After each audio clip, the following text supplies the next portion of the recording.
แล้วลุงเล็กมหายากันปืนไว้ก่อนใส่ชุดมากัน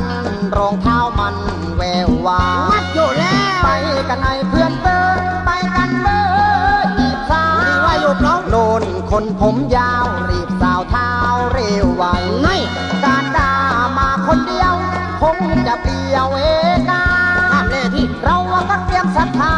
ก่อนเดินหน้าเข้าไป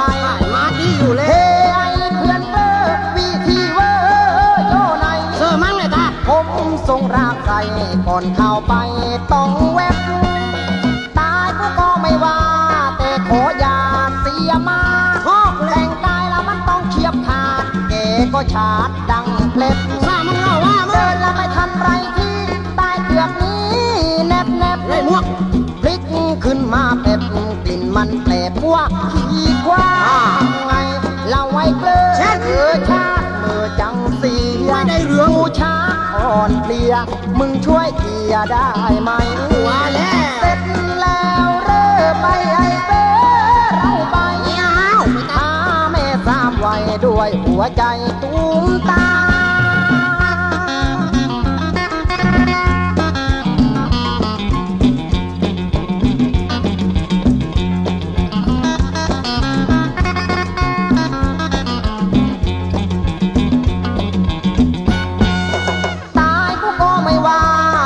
ขออย่าเสียมาแต่งกายแล้วมันต้องเฉียบขาดเก๋ก็ชาดดังเพลดถ้ามึงเล่าว่าเดินแล้วไม่ทันไรที่ตายเกือบนี้แนบเลยมวกพลิกขึ้นมาเผ็ดกลิ่นมันแปลกว่าขี้กว่าไง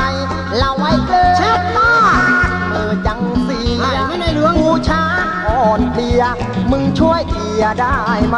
ว่าแล้วกูแล้วเสร็จแล้วเริ่มไปไอ้เบ้เราไป